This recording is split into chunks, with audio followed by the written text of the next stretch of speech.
I'm holding on. Okay, it is recording. All right.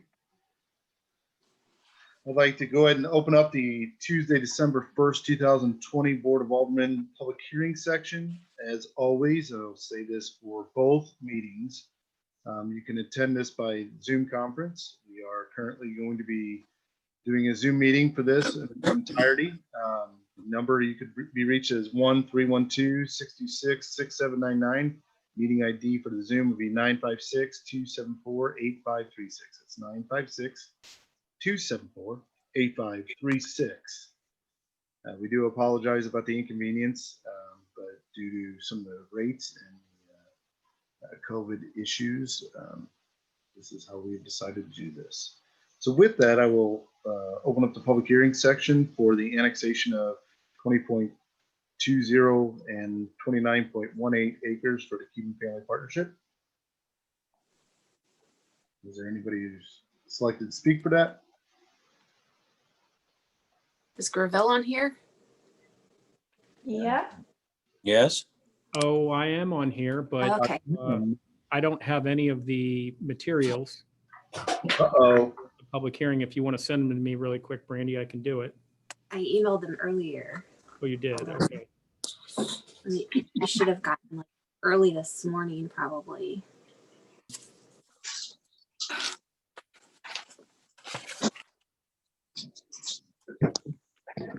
Okay, I have it right here. Thank you. Okay. Sorry about that. That's okay. Mayor, I apologize, Board of Aldermen. We have a public hearing, a notice of public hearing on for tonight. It was advertised in the Warren County Record that I would ask to be made a part of the record by reference. And it also included as part of the notice of hearing, the Zoom station or the Zoom attendance for tonight's meeting for speakers at the public hearing.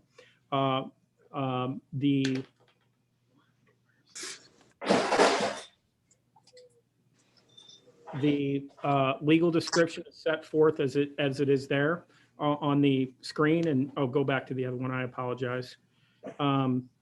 So if you can scroll down, this is the annexation affidavit submitted by the applicant testifying that under oath that the real estate is described as a legal description in the advertised public hearing. The real estate is not part of any incorporated municipality. Can you go back to the other one real quick? Sorry. The real estate is contiguous to the existing limits of the city of Warrenton, and that the owner of the property is asking that the property be voluntarily annexed into the city limits. Can you go to the other one, please?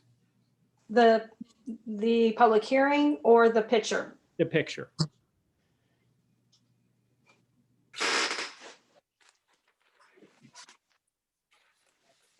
So you will see here the annexation map that indicates the city limits of the city of Warrenton. This is consistent with the comprehensive plan that I asked to be made a part of the record by reference, and also the ordinances of the city of Warrenton may be made a part of the record by reference. I can answer any questions that the board or the mayor may have about this proposed voluntary annexation for consideration by the Board of Aldermen tonight. All duly noted, and thank you. If there is any questions, go ahead and ask it now. I am. On the line? Okay, but let's go ahead and let's go ahead and follow our rules that we've set forth, which is it's been presented inclusion of necessary items into the record. For the applicant, let's go ahead and hear from Bart. Are you representing the applicant? Sure. Yes. For the record, Bart Corman with Lewis and Beatty Surveyors and Engineers. Here to answer any questions, but the annexation for everybody to understand a little bit where this is placed is the south side of the golf course, like the driving range, just south of the parking lots and the clubhouse, and west over into so this is basically the rest of the Keating ground other than the clubhouse area that's within the family partnership to be annexed in. So the west line of that 29 acres butts up to some pieces that were recently annexed and rezoned, if you recall some of those meetings. And in some of that discussion was to have a more comprehensive plan and connect up and have more than one access point.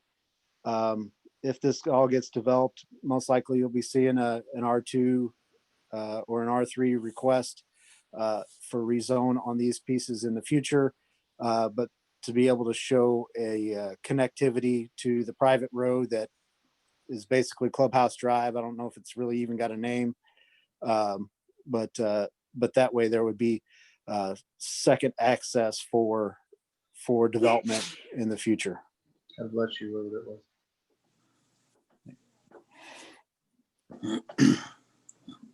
Okay, is that all, Bart? Yeah, and unless anybody's got any questions, I mean, I can talk all night if you really want me to, but I don't think we need a long meeting tonight. That's okay.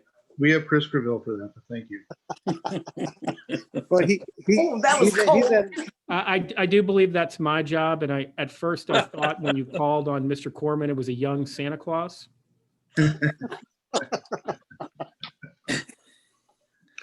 but I guess we are in Not December that now. young of a Santa Claus, Mayor. Not that young, just younger.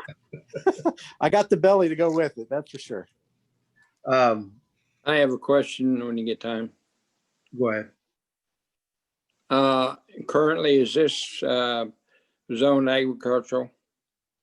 I believe so, because the county has very little non-agricultural zone property. So I'm willing to bet it's zoned agriculture. For most golf courses are taxed agriculture except for the greens. So I'm assuming it is. And then some of the other stuff is right next to some previous stuff that was zoned agriculture. So I'm not familiar with the map, but I'm willing to bet it's zoned agriculture. You mentioned when it's developed R2, R3. I would hope and assume that you would be talking about R2. R3 is high density, correct? That is correct, or multifamily, or single family under R3. Anything more than single family, even in R3, requires a conditional use. At one time, they were maybe exploring doing some duplexes, but we've not finalized those plans, so I can't tell you for certain what we're going to do there. But most likely it'd be single family, but I can't rule out the option of some duplex type options. It is And- right next to a trailer park, so. And just for the public consumption, the way annexation works, and I know this was a discussion that occurred recently with the Sunnyside. This is a public hearing. Members of the public can speak out with regards to this proposed annexation. I do want to mention the fact of the matter is that when the property comes in, it comes in at the current county zoning, and then the rezoning will be considered at a additional time.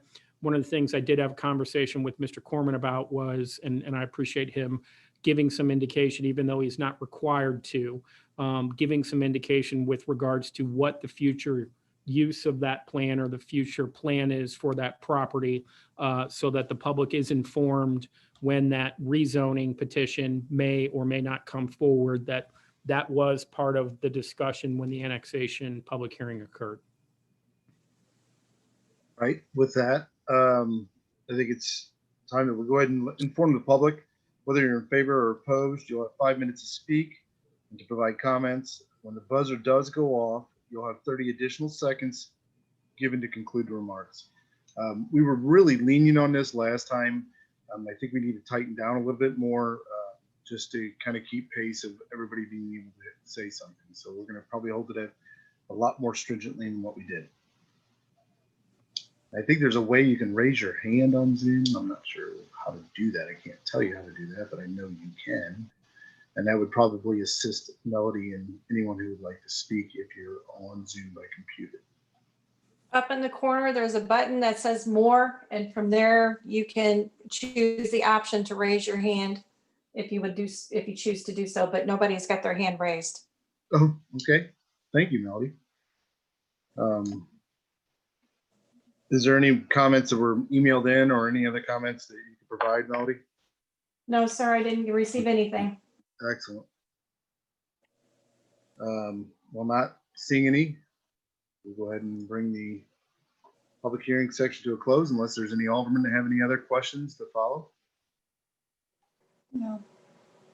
Nope. Thank you. We'll go ahead and bring the public hearing section of the Warrenton Board of Aldermen for December 1st, 2020 to a close and open the regular Board of Aldermen meeting. The first item will be the consent agenda. We have the regular meeting minutes from November 17th, 2020. I will entertain a motion to approve the consent agenda items as submitted. Make a motion that we approve the consent agenda. Second. Did you get it, Melody? Second. Cheryl, Okay. Motion made by Alderman Schultz, second by Alderman Dyer. Roll call vote. Alderman Deloy, Yes. Alderman Schultz, Yes. Alderman Crump,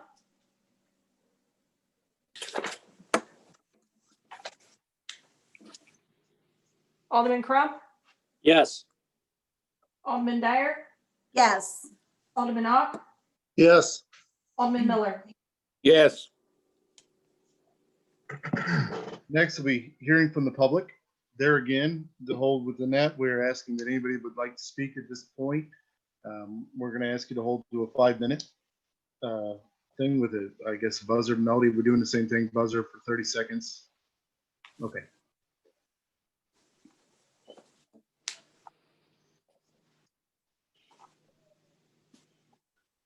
Not hearing anybody or anybody raising their hand, Melody?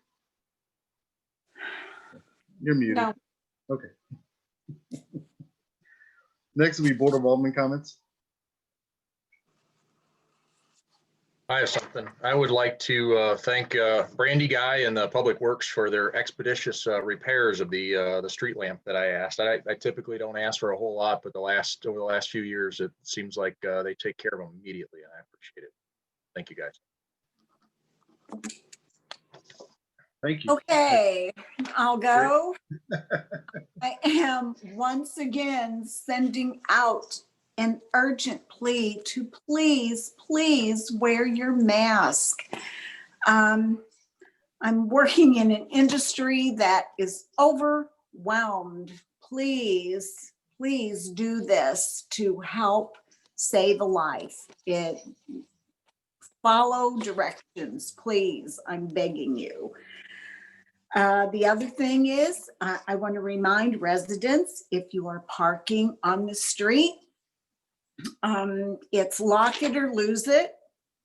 There's signs all over in St. Louis, up and down the streets, reminding people in very nice areas to lock their cars because they have break-ins just like every other community has them. So please, I want to remind you of that.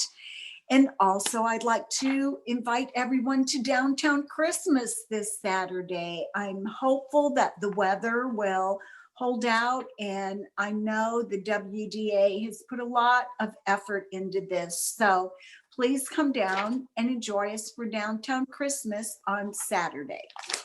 That's all I have. Mayor, I have a question.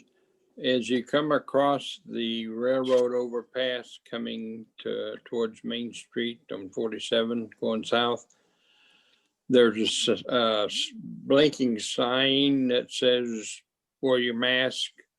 Is that state provide that, or what's the story on that?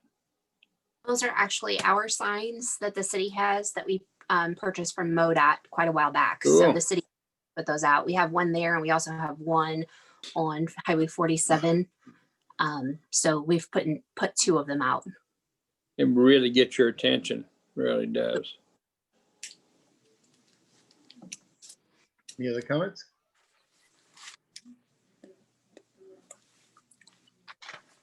So I'm gonna, what's that? Go ahead. One other question, the lights that were put on the lighted poles coming into town. Do we not, is that all of those we have?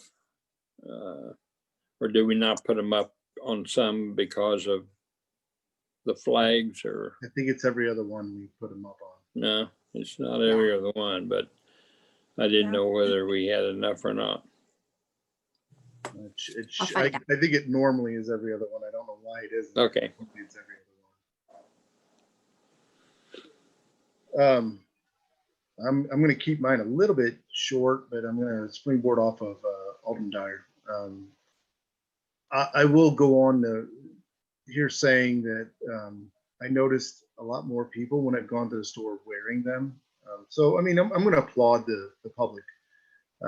I know there's always going to be a few that probably won't or whatever, but I've noticed a lot more people, even friends, close personal friends that normally don't or give me a ration about wearing one.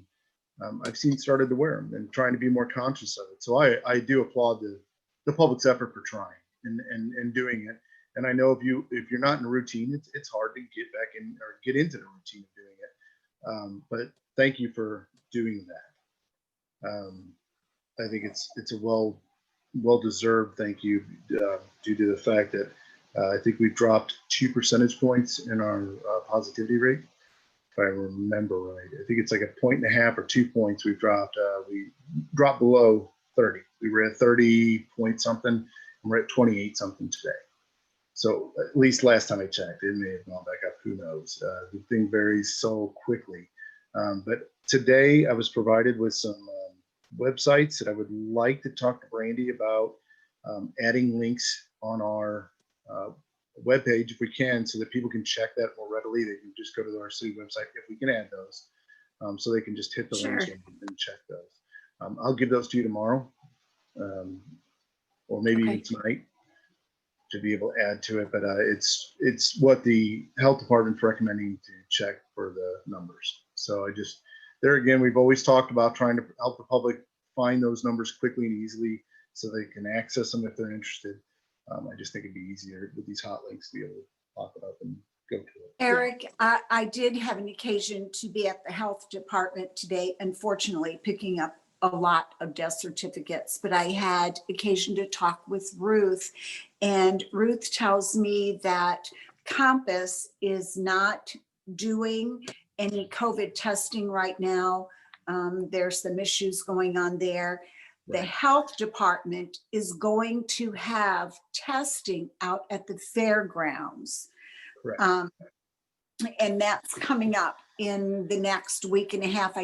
I think maybe she said December 11th, and I think it's going to run from noon to 6. That's a good point. That was brought up today, and I totally forgot about that. I appreciate you doing that. So maybe we could put that on our website to let people know that that's. Yeah, Okay. we're gonna actually put that out, and we're also gonna put that on our signs, those electronic signs. We're gonna, when it gets closer to that date. So she asked if we would put it out a few days ahead of time.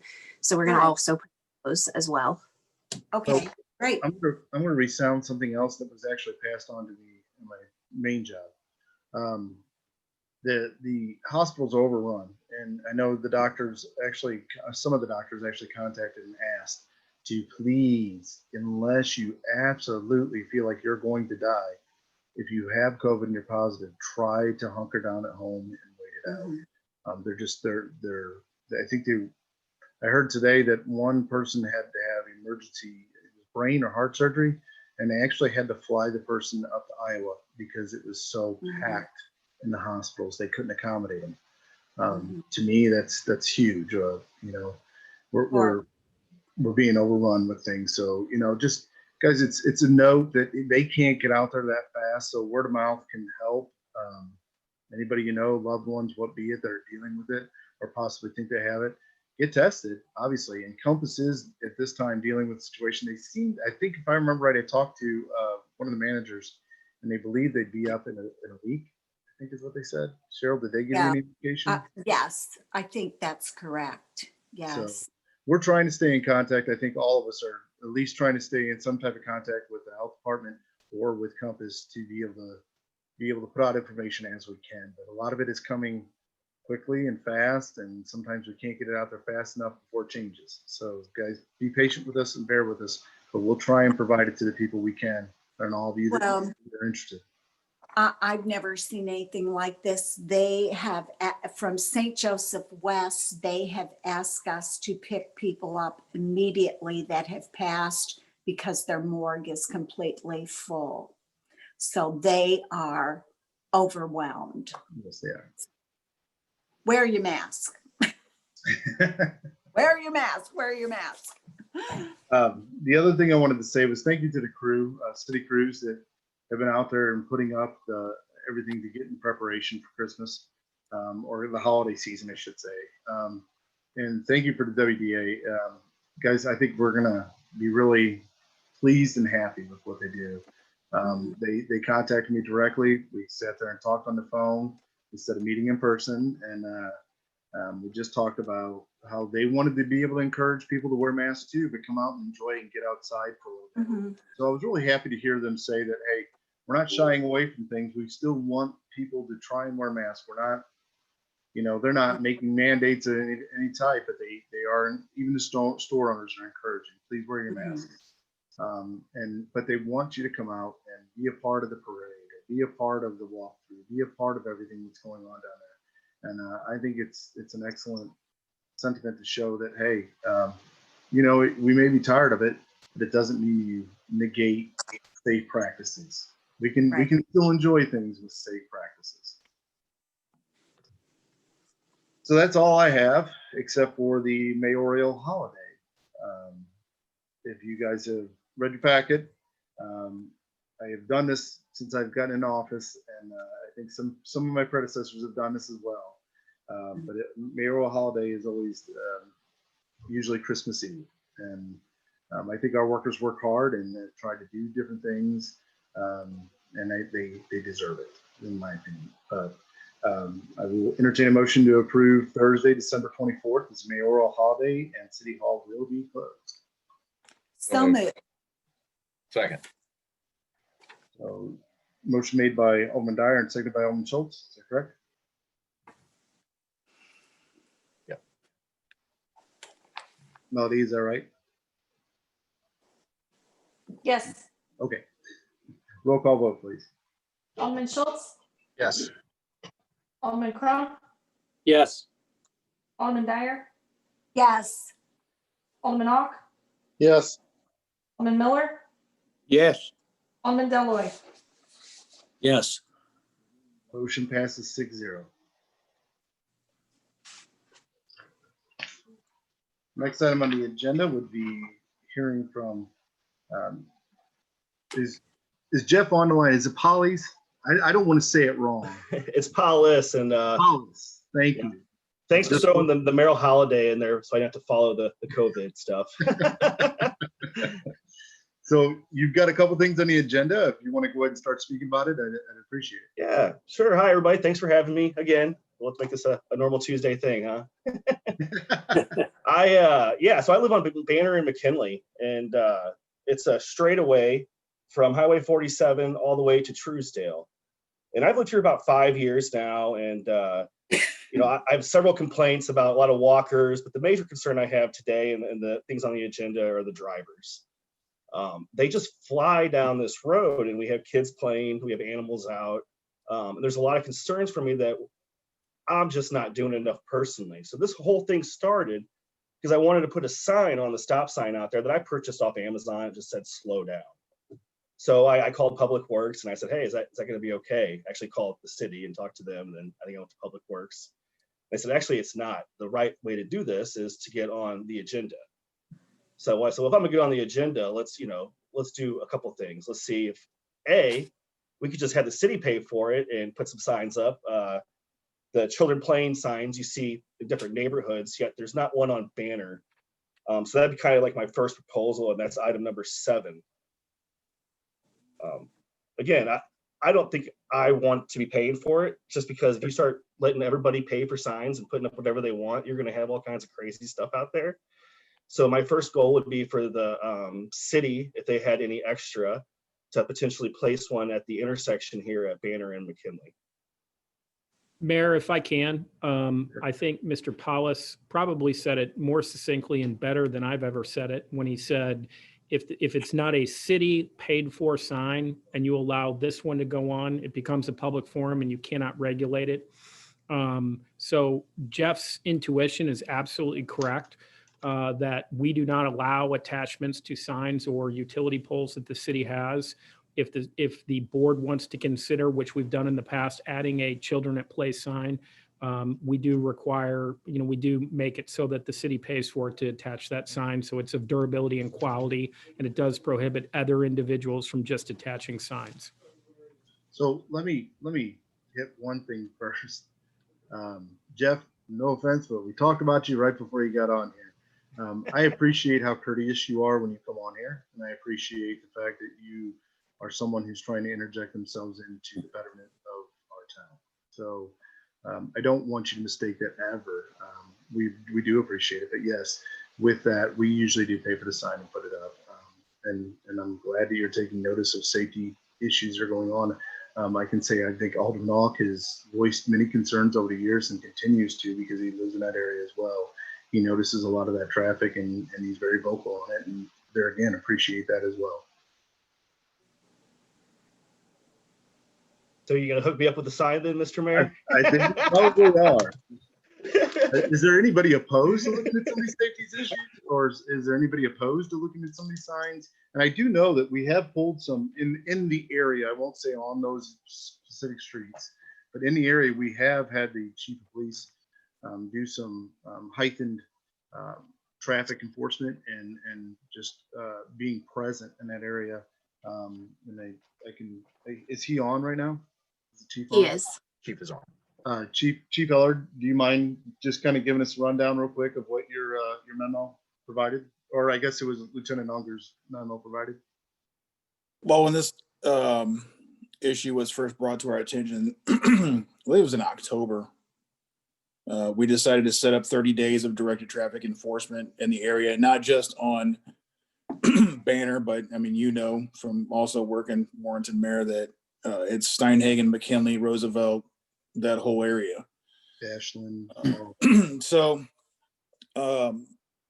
we devoted approximately 40 man hours to this detail. And as a result, they wrote 6 summons and issued 3 warnings. And you can't take that as, they spent 40 hours there. You experience some diminishing returns. So when you first have your officers in the area, they'll catch people speeding. Well, day after day, when people drive through there and see the officers there, now their behavior's changed. So in order to try to reinforce some of this better driving behavior that we caused by sitting there, we extended this directed traffic patrol for another 30 days. So Jeff, just so maybe there was 29 logs submitted as well. So out of 13 of those were conducted during day shift and 16 were conducted during night shift. So, as we've been taught and as we've learned, the first deterrence for anybody either doing illegal activity or speeding, so to say, is officer presence.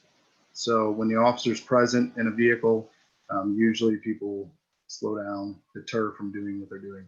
So, in that sense, there were 29 times that they were in that area and logging it out.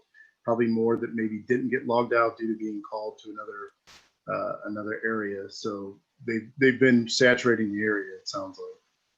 That's awesome. Thank you guys so much for doing that. I keep my eye out. I have neighbors keeping their eye out. And I love to see the traffic stop that resulted in the seizure of a large quantity of narcotics. That's amazing that you guys are doing that amount of work. Great Larry, job. Chief Ellard, would you like to explain that too? And they made a traffic stop and pulled a large quantity of narcotics. You can't really speak to it because it's somewhat of an ongoing investigation. Sure. The people involved haven't been charged. But also in the same vein, on one of those streets over there, we also served a search warrant last week and seized more narcotics, stolen property, and firearms. So I think that says something to the fact that, I know everybody wants something done overnight, and it's tough to do. Sometimes if you know anybody in law enforcement, they'll be able to to provide to you that sometimes it'll take 30, 60, and 90 days to be able to, or even longer, to be able to make a case to be able to do something. I'm just glad to be able to say, Jeff, you brought it up at the right time for us to be able to say we'd already had 2 points and our police force was able to do something about it. And I'm sure they're going to continue to do something about it. But the signs, I don't hear anybody opposing being able to look into the signs and the placement of those signs. I think we should sign Jeff up. But bump. Community watch. We are watching out though, and I know the city cops and everybody's doing their part. It's great. I mean, since I lived here for 5 years, I watched it clean up a lot, and the work the officers are doing in the neighborhood, no amount of signs are going to change that. So all I'm trying to do with the signs is slow down these cars, keep their eye out for children and pets, and people just respect the neighborhood. You know, we all live together. So Jeff, the people you're talking to, let me make a recommendation on top of that. Because I know it's sometimes, like any job, it can be thankless. Just if somebody's sitting out there, just approach nicely, but thank them. It's always good as an officer to hear thank you from someone, and you may think it's nothing, but it really changes a mindset during your duty hours when somebody says that. I'll bring the face mask and the kids. I'm sure they would appreciate it. I don't think any of our officers wouldn't appreciate that. Mayor, do you need a motion to proceed with these signs? Well, I think before we make the motion, Brandy kind of advised me on this. I believe we probably have to send either Guy or somebody out to kind of make an assessment of where we want to place and what we want to place before we probably make a motion to do that. Is that correct? Yes, I believe so. And Guy's on the line also. But yeah, we'll need to do some sort of an assessment to figure out where exactly they need to be. And do we want to do just children at play or the neighborhood watch thing? I think that's a whole different ballgame because that's part of an actual neighborhood watch program. But the children playing, I believe we can provide those. It would just be a matter of where. So, and he would have to, we have Jeff's address. Could he get with Jeff and social distance and find out some there, a call or even do a Zoom visit to be able to figure some things out, and then let us know as well. I'm sorry. Absolutely, we could do that. We also have Jeff's phone number, so we can get a hold of him. Jeff, is that satisfactory? I mean, it may not, like I said, it may not be overnight, but it's a start down the right path. Oh, absolutely. Thank there you. again, I don't hear anybody opposing it, so I'm sure it'll be, as soon as we figure out the placement, it'll probably be in motion. It's easily passed. I think that would be too expensive in the budget. Yeah. The only one that I did see, Jeff, is the speed bumps. I want to go ahead and address that just for future. We did address it at one point. A lot of times for snow removal and other things, that is really hard for our staff to do, as well as when we overlay the streets again. I didn't know this, but I'm learning it and getting educated on it, that it is very tough to do with speed bumps in a road. So we've kind of veered away from that so much, but definitely heightened awareness with law enforcement, and the signs should be a deterrent. It could be. Absolutely. And I looked at the price of the speed bumps. I'm not going to be paying for them myself, so don't worry about that. I honestly thought, I'll be open. I think it was a great idea because I was saying to somebody earlier, it kind of gives people ownership to not have them vandalized or stop or deter somebody from vandalizing them. But there again, you go down that path, it's a tough path to come back from. So yeah, I agree. Mayor, if I can add one more thing to that, I just want to, we have in the past researched traffic safety devices for deterring and slowing down speeding. And actually speed bumps are very ineffective. Stop signs are really the most ineffective to slow down speeders. Speed bumps are the second most ineffective ways. There are street design things that we've incorporated in some of our street planning and design, but I just want to bring up that we've looked at speed bumps before, even beyond just the snow plowing, but they actually don't slow traffic down as much as you think. They are effective in parking lots where there's tight turning radiuses. They do slow it down, but the statistical and the traffic analysis does not show that they actually slow traffic down. With some of these lowered cars too, Jeff, it adds more clutter in your front yard when they tear off their bumper on them. Yeah, no kidding. Nope, I totally understand. I appreciate it. No, thank you for bringing the awareness up. I really do. And the Any other second thing I comments? had was the neighborhood signs. There's a neighborhood watch sign down the road. Is there an active neighborhood watch anybody knows about? I'm not aware of one. Are you, Chief? Because it's usually ran, I think, through, or at least, I don't want to say ran. It's helped and sponsored by usually the law enforcement. Right. Right now, we had one or two that were actually active, but those have kind of fallen out. People move in and out of the neighborhoods and they fall out. I'm not aware of one currently in progress over where you're talking about. And you're correct. We don't run it. We partner with the neighborhood. So if this gentleman who's on the phone wants to call down to the station or shoot me an email, I'll be more than happy to set him up with the information he needs to get that going. So Jeff, just real quick, back in the early 2000s, Neighborhood Watch, obviously in the 90s was big.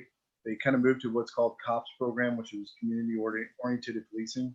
And that was in partnership with a lot of the neighborhood people. So it just kind of incorporated and got more hands-on with being able to ask questions to law enforcement, more related to the direct laws and what was capable and not capable for individuals in the neighborhood to do, and just strengthening that unity so that you felt comfortable contacting one direct person if there were issues. And like Chief Allard said, they're great programs, but once people move, you kind of lose contact and things fall apart if you don't have a strong person with another second to be able to pick it up when that person moves or decides they don't want to do it anymore. Okay. Yeah, I'll see who I can get together and I might reach out. So thank you for mentioning that.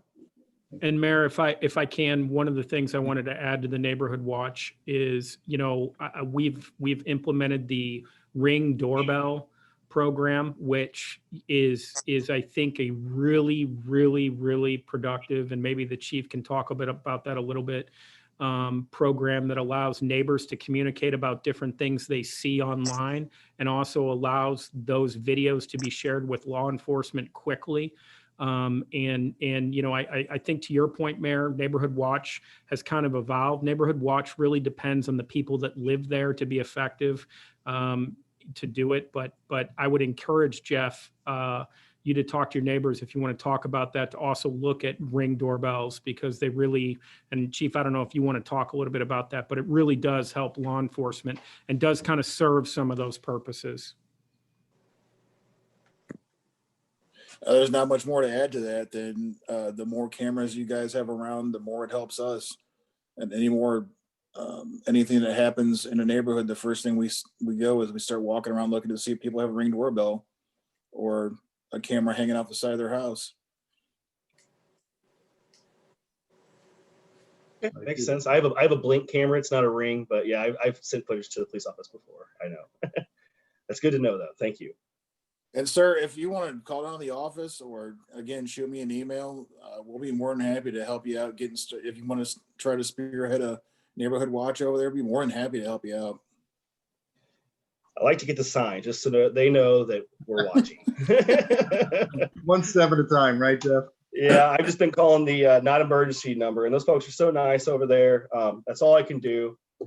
So, we see suspicious walkers all the time, and unfortunately, there's a lot of really dark areas like my backyard where there's no lights or anything. So we just continue to watch, put out motion lights and cameras. That's all you can do, right? I will, and keep contact with strengthening that contact with the law enforcement or even city officials really helps out. Not only is it a peace of mind for you, but it does spearhead some issues that we can maybe get somebody on right away. So, like I said, coming and doing this, Jeff, it's not an easy thing to do. I appreciate that you're doing it because so many people don't do it. They're nervous to get up there and speak, or they think they're going to get criticized. But when you're bold enough to step up, we can give you answers and get things done. Thank you. Anybody else want to comment on any of these? No. Nope. All right. Thanks, Jeff. Next, we'll hear from Director of Operations, Randy Walters. Good evening.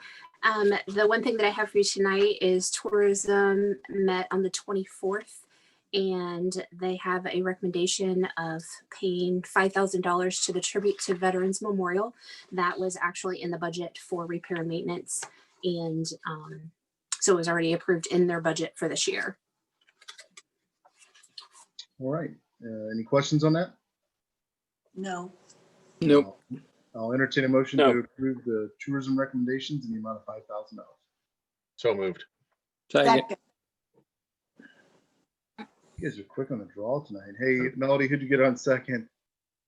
Cheryl, Motion made by Alderman Schultz and Alderman Dyer. Roll call vote. Alderman Crump, Yes. Alderman Dyer, Yes. Alderman Ock, Yes. Alderman Miller, Yes. Alderman Deloy, Yes. Alderman Schultz. Yes. Motion passes 6-0.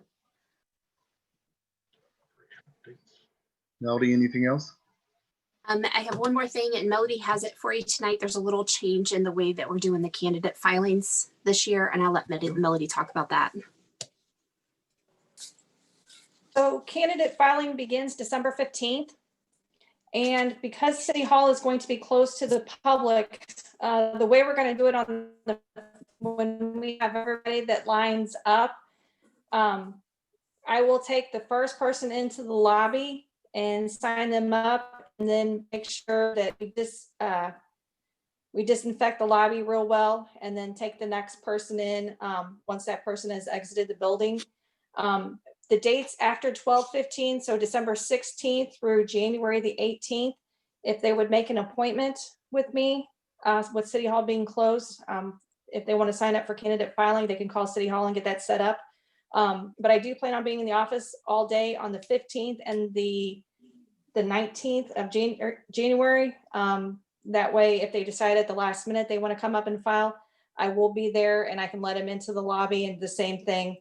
Once they get done filing, disinfect everything else with City Hall being closed. So it's a little tougher this year. We're not going to have everybody in at one time. It's just taking everybody in one at a time and just making sure everybody stands in line. So what time are you opening the doors? 8 8 a.m. a.m. Thank you. And what's the filing fee for people again, Melody? Is it $10? Yes, ma'am. Okay, $10. okay.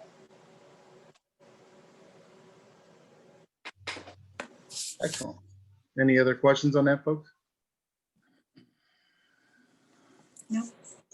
Thank you, Melody. Thank you, Brandy. Thank you. Next, we'll hear from Finance Officer Dana Velasquez. Good evening, Mayor and Board. Tonight you have before you a list of claims for your approval. Claims totaling $735,091.69. Were there any questions related to that list? No. Nope. I did not. If there's no questions, I'll entertain a motion to approve the accounts payable in the amount of $735,091.69. So moved. Second. Motion made by Alderman Dyer, second by Alderman Miller. Second. Roll call vote. Alderman Dyer, Did you say me? I'm not sure. Alderman Dyer, I can't tell who she's. Dang. I believe it's you, Alderman It's Dyer. me? Okay, yes. Alderman Ock, Yes.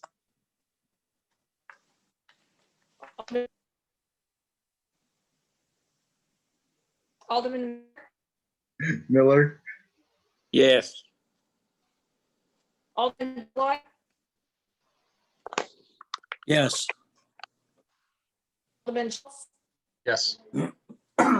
Alderman, Yes. Motion passes 6-0. Go ahead, Dana. Okay, and also you have before you the financial statements for year-to-date as of October. So at the end of October, you'll notice in the general fund, that revenues show 49,000 below budget. So that's kind of a mixture. We were 110,000 above budget in the sales tax area. We do anticipate that sales tax will see a slight decline the rest of the year from the very beginning of the year, but we still anticipate that we will meet our budget numbers by year end. Then you'll also see an increase in the miscellaneous income. That just has to do with a insurance reimbursement, additional funds related to the hail damage on the roofs. You'll see a few accounts that have a decrease in revenue from budget. Pool is down by 32,000. Police and court revenue, about 60,000 below budget. And then you'll notice that in transfers we're below budget. And about 85,000 of that is related to the transfer we would normally pull in from the tourism funds. But since we did not hold the fall festival, we will not see that related expense nor this revenue this year. In the operating expenses for the general fund, we're about 190,000 below budget. So again, you have that offset of the 85,000 related to the fall festival. The rest of it is just wages related to some vacancies. The pool, not as high a wages, it's just not open for as large a amount of people. And the timing on fuel and supplies this year so far. So we still anticipate we'll spend those funds on supplies and fuel by year end. In the water and sewer fund, revenues are about 23,000 above budget. Again, just new housing starts, new customers coming online. In the operating expenses, about 54,000 below budget. Again, some of it wage, but for the most part, materials and supplies and repairs that have just not been spent so far this year. So those are some of the highlights from those October financials. Were there any questions related to them? Not for me. Nope. No. Okay, Thank you, Dave. you're welcome. Next, we'll hear from Aquatics Director Lisa Kramer. Good evening, everybody. You have it before you, my report for the pool for the month of November. A couple things I want to point out to you. Last month, we had a parking lot bingo, which was well attended with 19 cars playing around 20 games of bingo. Everybody was able to win a prize.